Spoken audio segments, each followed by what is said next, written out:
ভয়াবহ অগ্নিকাণ্ডে পুড়ে ছাই হয়ে গেল একই পরিবারের দুই ভাইয়ের দুটি ঘর। অগ্নিকাণ্ডে সর্বস্ব হারিয়ে কার্যত খোলা আকাশের নিচে ঠাঁই হলো পরিবারবর্গের। অগ্নিকাণ্ডের ঘটনাটি ঘটেছে শনিবার সকালে মালদার হরিশ্চন্দ্রপুর ১ নম্বর ব্লকের কুশিদা গ্রাম পঞ্চায়েতের ভগবানপুর গ্রামে। জানা গেছে এদিন সকালের দিকে ভগবানপুর গ্রামের বাসিন্দা জামির আলী এবং মানোয়ার আলী নামে দুই ভাইয়ের বাড়িতে হঠাৎ করেই অগ্নিকাণ্ডের ঘটনা ঘটে। শর্ট সার্কিটের জেরে এই অগ্নিকাণ্ডের ঘটনায় দুই ভাইয়ের দুটি ঘর সম্পূর্ণরূপে পুড়ে ছাই হয়ে যায়। পরে তুলসীহাটা দমকল কেন্দ্র থেকে দমকলের একটি ইঞ্জিন গিয়ে আগুন নিয়ন্ত্রণে আনে। তবে আগুন নিয়ন্ত্রণে আসলেও দুই ভাই কার্যত সর্বশান্ত হয়ে পড়ে।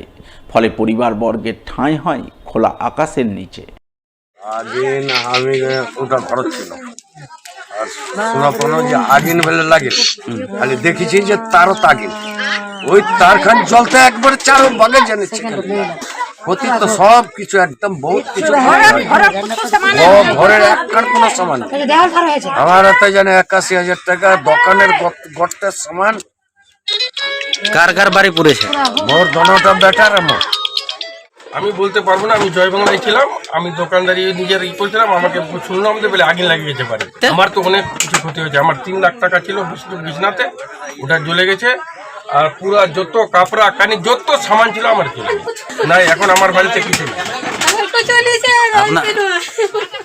Informal health care provider association অর্থাৎ পল্লী চিকিৎসক রতুয়া ইউনিটের বার্ষিক সাধারণ সভা হয়ে গেল শনিবার।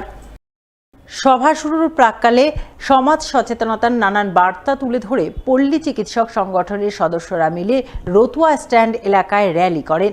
র্যালিতে সামিল সংগঠনভুক্ত সদস্যরা বাল্যবিবাহ প্রতিরোধ, নেশামুক্ত সমাজ গঠন সহ নানান বার্তা তুলে ধরেন। র্যালি শেষে informal health care provider association অর্থাৎ পল্লী চিকিৎসক সংগঠনের সদস্যরা মিলে রতুয়ার এক বেসরকারি ভবনে বার্ষিক সভা করেন। সেই সভায় তারা তাদের বিভিন্ন দাবি দাওয়া তুলে ধরেন।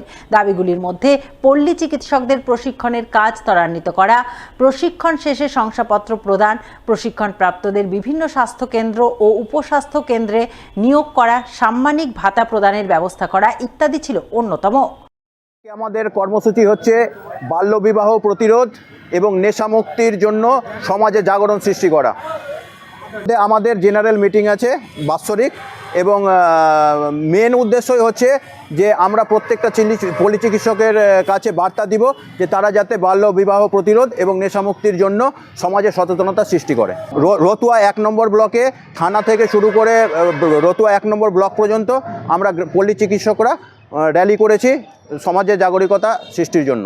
সরকারের কাছে প্রথম দাবি হলো মাননীয় মুখ্যমন্ত্রী মমতা বন্দ্যোপাধ্যায় ২০১৬ সালে আমাদের আইএসসিপি ট্রেনিংয়ের ব্যবস্থা করেছেন। সেই আইএসসিপি ট্রেনিং কন্টিনিউ প্রত্যেকটা জেলা বাই জেলা হচ্ছে এবং রিসেন্টলি আবার মালদা জেলাতেও শুরু হয়েছে, কিন্তু সেই ট্রেনিংটা তাড়াতাড়ি সম্ভব কমপ্লিট করতে হবে, আমাদের প্রশিক্ষণের ব্যবস্থা করতে হবে এবং সেই ট্রেনিং কমপ্লিট হওয়ার পর আমাদের কোনো আই কার্ড বা আমাদের কোনো রেজিস্ট্রেশন সার্টিফিকেট কিছু দিচ্ছে না, সেই দেওয়ার দাবি জানাচ্ছি। এবং শুধু সেই দেওয়ার দাবি না, তার সঙ্গে যাদের ট্রেনিং কমপ্লিট হয়ে আছে সেই যোগ্য ব্যক্তিদেরকে স্বাস্থ্যকেন্দ্রে বা উপস্বাস্থ্য কেন্দ্রে নিয়োগ করতে হবে এবং যারা নিয়োগের যোগ্য না কিন্তু দীর্ঘদিন ধরে প্র্যাকটিস করছে তাদের জন্য একটা সম্মানীয় ভাতা করতে হবে।